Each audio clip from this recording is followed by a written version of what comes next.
I'm Elizabeth Warren, Chair of the Congressional Oversight Panel. I'm here to introduce our April Oversight Report, evaluating progress of TARP foreclosure mitigation programs.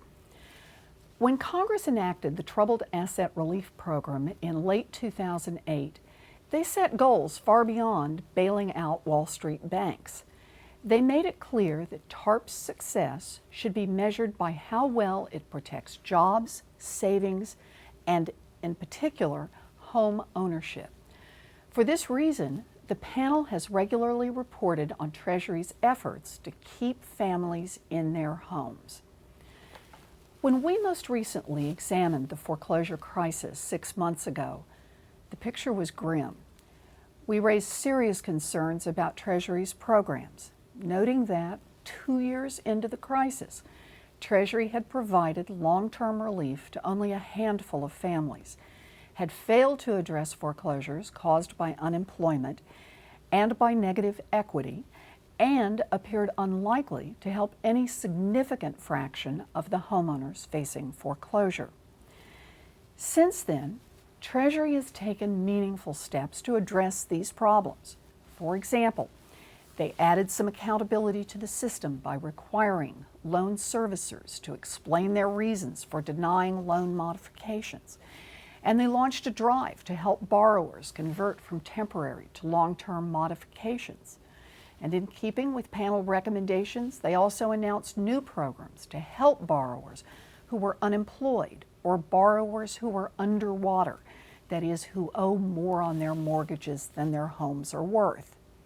So Treasury has made progress, and the panel applauds their willingness to adapt.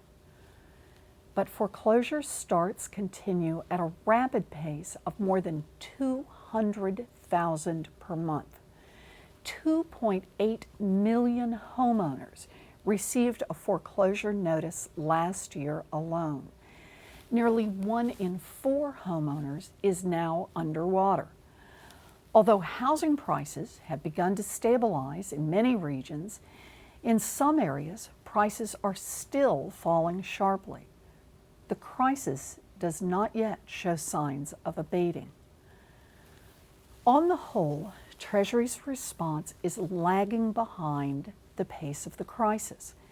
For every family that Treasury has helped into a sustainable mortgage modification, 10 other families have lost their homes. It also seems clear that Treasury's programs will not reach the overwhelming majority of homeowners in trouble. Even by Treasury's own assumptions about the program's performance, it stands to prevent only about 1 million foreclosures, a small figure when judged by the 6 million borrowers already more than 60 days behind on their payments, and the many homeowners falling into default each day. What's more, families who navigate all the way through Treasury's program will still face a precarious future. By and large, they'll still owe more than their homes are worth. They'll still struggle with big payments on second mortgages and other debts. And in some cases, their mortgage payments will start to rise again after 5 years. For all of these reasons, some homeowners, even after working all the way through these programs, will eventually default again and face foreclosure. Redefaults signal the worst form of failure of the system. Billions of taxpayer dollars will be spent, and families will nonetheless lose their homes. The panel is also concerned that over the last year, Treasury has launched no fewer than half a dozen foreclosure programs.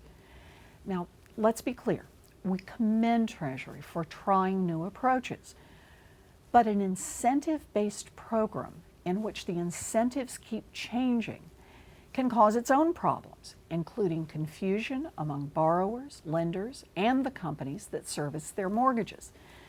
Going forward, if Treasury continues to ramp up the incentives, they could find that lenders and servicers delay offering help in the hope that Treasury will further sweeten the pot. Treasury's long windup has had another cost: lost opportunities. Treasury has worked for a year to prevent foreclosures, and even now it could take another year before the latest programs have an impact. Homeowners are losing their homes every day, while programs that might have helped them are still on the launch pad. You can read our full report and offer your thoughts by visiting our website, cop.senate.gov. The Treasury has made progress since the panel's last foreclosure report, and the panel sincerely applauds those efforts. But Congress was quite explicit when it passed TARP. It wanted Treasury to make foreclosure prevention a priority. A year and a half later, Treasury is still fighting to get its foreclosure programs off the ground. And in the meantime, the crisis continues.